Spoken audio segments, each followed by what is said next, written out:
I guess to kick things off, so what did you think of the movie? What was it like seeing Dykes on Mykes as part of this movie? It's the second time we've seen it. It screened at Imagination. Pleasure to see it again. I think overall for me, I feel very happy and grateful to be part of the archive. Mm. Yeah, it's cool to be recognized as being part of history, and I think Marussia did an incredible job. And it's so funny because I was in her film class here at Concordia that she taught, it was like lesbian and gay cinema with Tom Waugh. Anyway, so it's just so great to see her, recording our history. And Deb and I were saying that, we always say that we're like, the longest running lesbian radio show, but, and there was another group that was also, I think it was Michelle Wong who was saying that, but saying we were the longest, but there was no one documenting, so we couldn't really prove it that we were the longest running radio show because there was no one, just taking note of all these things, so we kind of had to do it ourselves.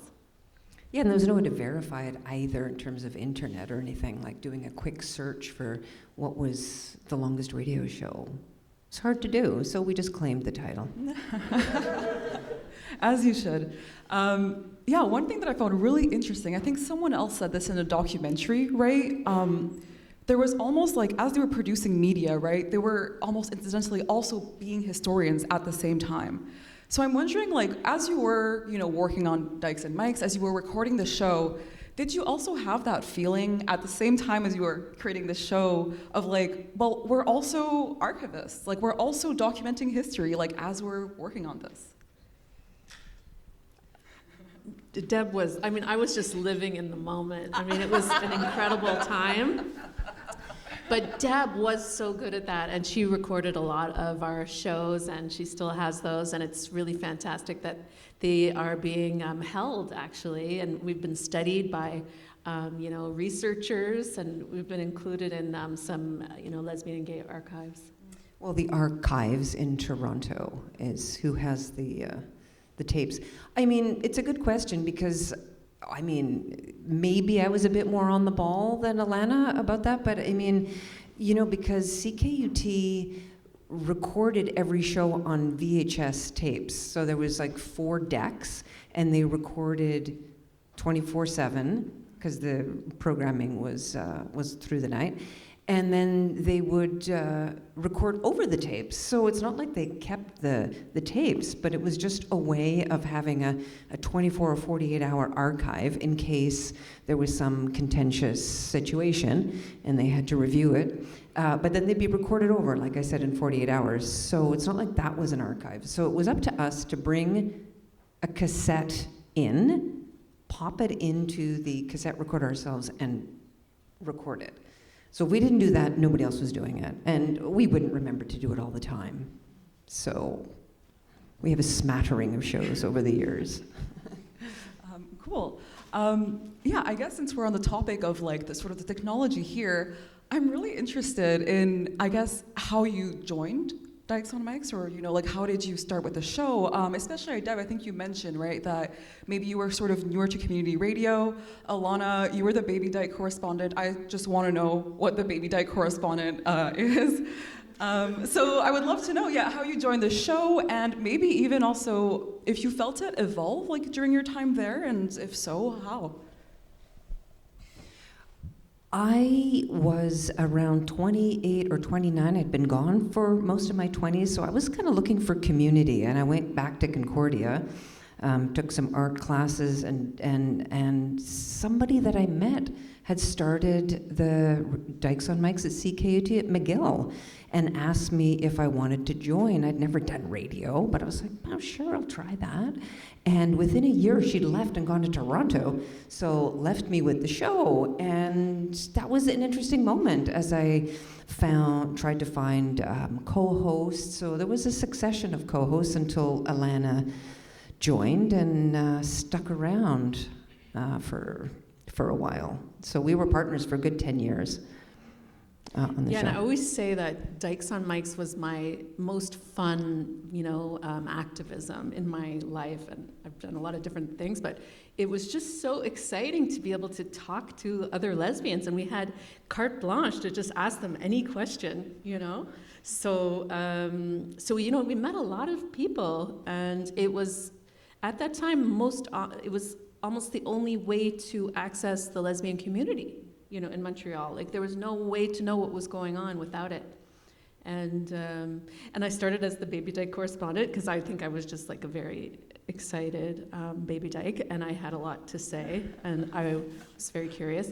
And and so I started just like as a guest columnist type thing, and it was so fun that I couldn't resist it. And we were so committed to it, like it's every week, a new 1-hour show every week. And it did evolve over the years, because when I started, it was very unusual to have, lesbian media. But by the end, it was lesbian chic, it was, things had really exploded, as we see in the film. So we did see that evolution in our visibility, like almost no visibility to a lot. And I think because of the catchy title, people would, like, every time I say, I was a host of Dykes on Mykes, people are like, it's just such a great title. And so somehow it was like people liked it, it was well known in Montreal.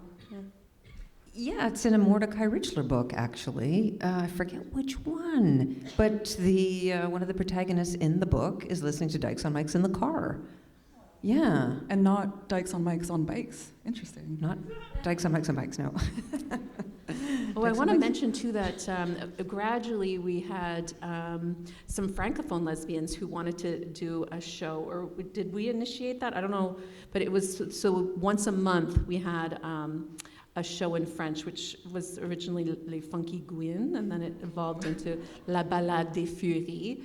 And that was fun to have a break once a month, but it was also great to, really get into the heart of what was happening in the Francophone lesbian community, which was very, of course, super dynamic also at that time. But it was funny that it was a McGill, and I mean, it was interesting that, like, it was McGill radio, and in fact, McGill students, through their fee levy, who were supporting, CKUT, and 2 hours per week of queer programming.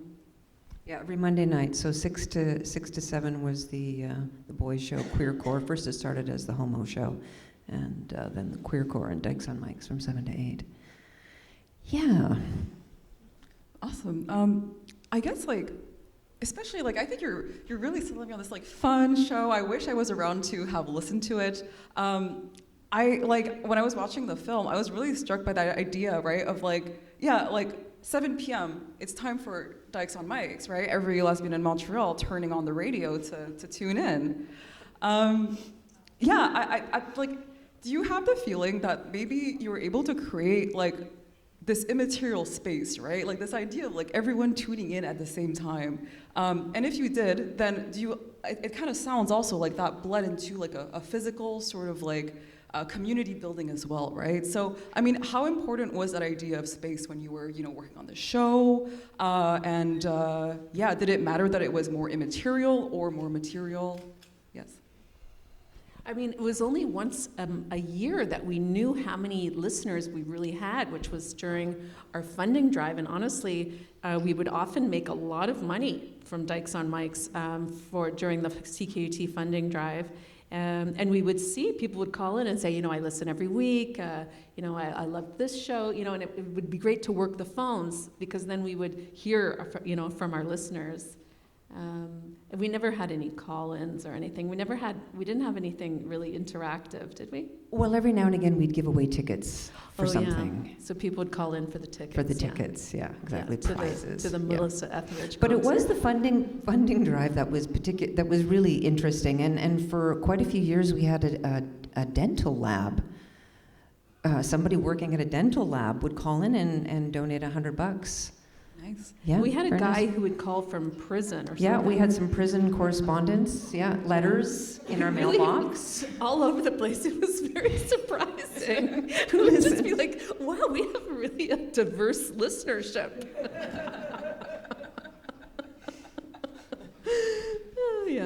That's really incredible.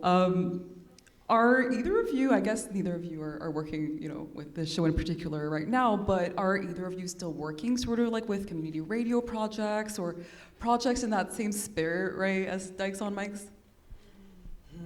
Yeah, I mean, Deb is.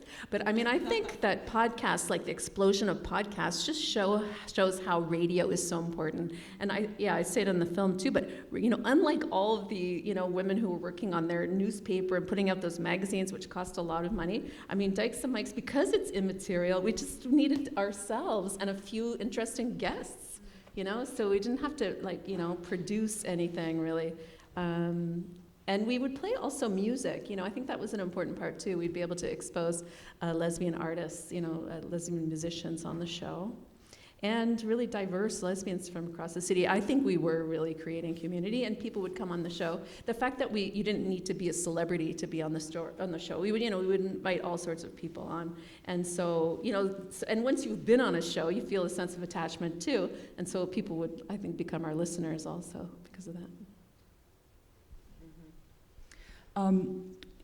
Coming at this from a very media studies Concordia perspective, but in my program, there's a sort of a quote that echoes around from the second you open your first media studies textbook to the last second your little toes kind of cross that threshold out of the department again, and that's the medium is the message.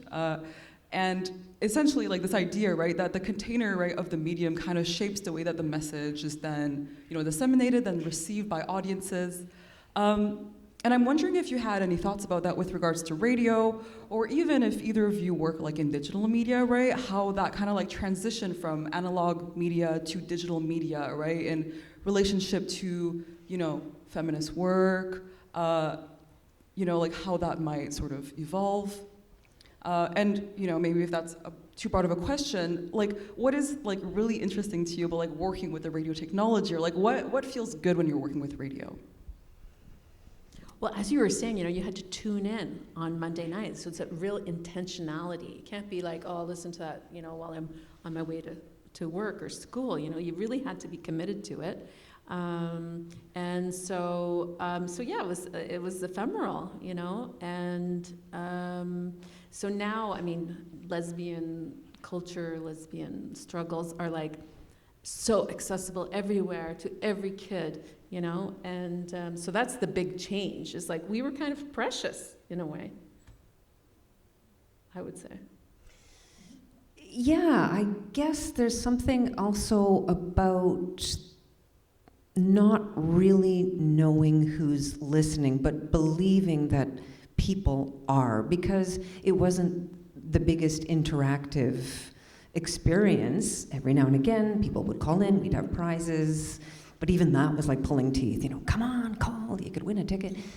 And funding drive, but otherwise, there was a certain faith in just getting on the microphones and talking to people and knowing that there were people listening. And we knew that the signals went all the way to Plattsburgh on a good day, so it did have a certain kind of circumference.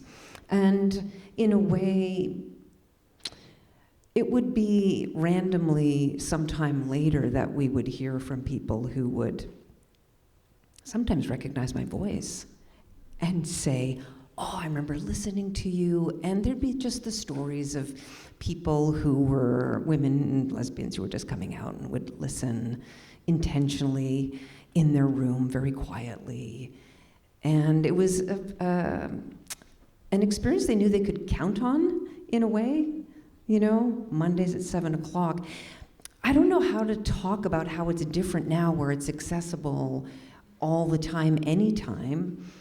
I mean, I guess that's a good thing, but what else can we say except that the intentionality maybe creates community in a different way?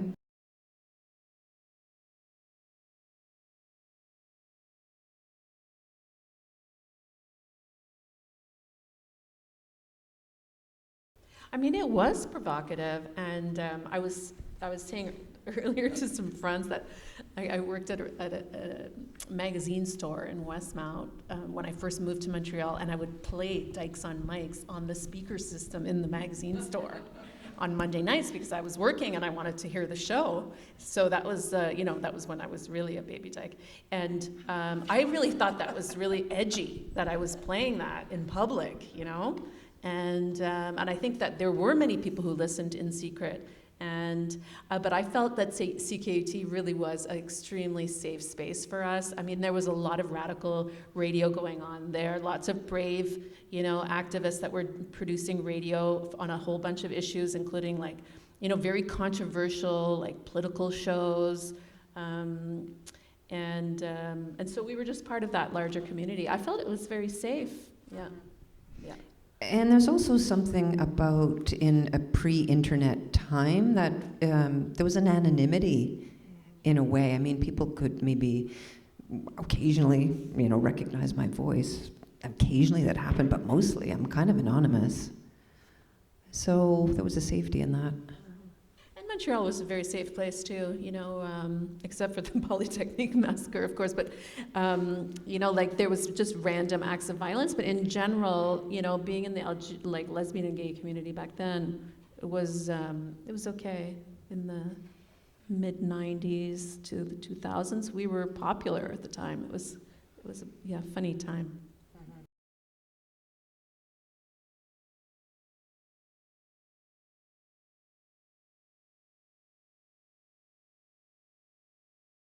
Thank you so much for saying that. Part of it was it was about having fun. It really was. I mean, we understood that we had a privileged space and an entire hour. And like I say in the film, it wasn't just, and as you said too, it's not about being a celebrity, although it sure was exciting when a celebrity lesbian came to town and we got to interview them, maybe. But most of the time it was really whether you're a plumber or a hockey player or an artist or an activist or an academic or just somebody who wants to talk about being a lesbian, come on the show. That was part of our vibe, really. And it was about having fun with our identity, and that was part of it was like a playful aspect to what we did. And also when you're doing something volunteer every single week, you really do have to be having fun or you're just not gonna pull it off, I mean, it was work, but it had to be a sustainable amount of work. So Elana and I would call each other maybe on Friday or Saturday. What you got, Deb? What are we gonna do on Monday? I met somebody last night at the bar, and she's doing this. Let's invite She's so her. interesting. Yeah. Sometimes we flew by the seat of our pants, but we always came up with some great content. Figured something out, yeah.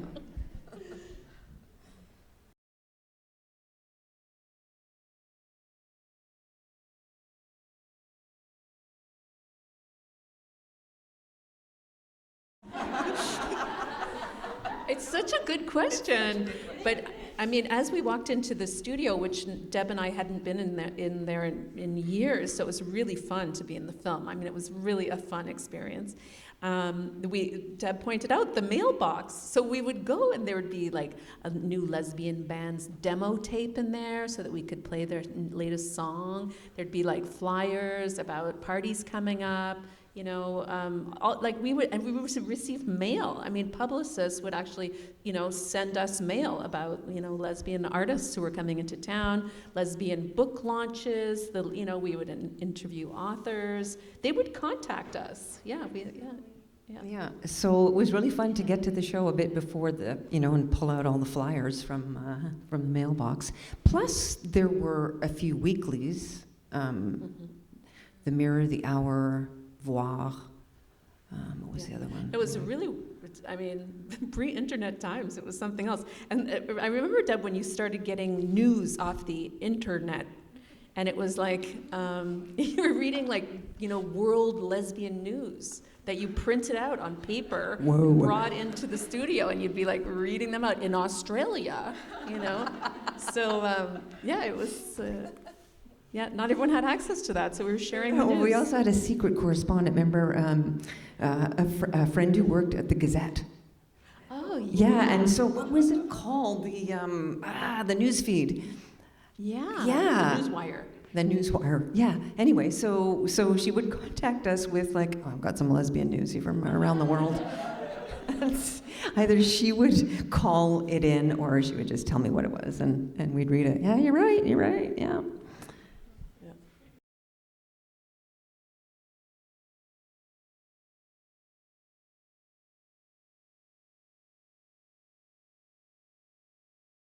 I did, yeah, and there were some shows where if we had sort of specific guests on or something, and I thought, because if I'm not recording it, nobody else is. Like, I totally knew that. So I did understand that we were in charge of our own archives. And sometimes we would just tape shows because it was a celebrity, or we needed sometimes to have shows that we could play as an encore episode if it was like on a holiday and we were going to be away. You know, so that was more my motivation for taping the shows. But because I just didn't have that foresight, you know, and but now I understand how important it is. And I'm really, really grateful to Stacey Copeland, who was thanked in the film. Who is working in Toronto, and she took all of the cassette tapes that I had in boxes in my back shed, and she digitized them all, and they're part of the archives in Toronto now. So that's amazing. I'm really grateful to her for that. Great, thank you so much. I think that brings us to the end of our Q&A. Thank you very much. Thank you. And thanks to Cinema Politica, too, for having us.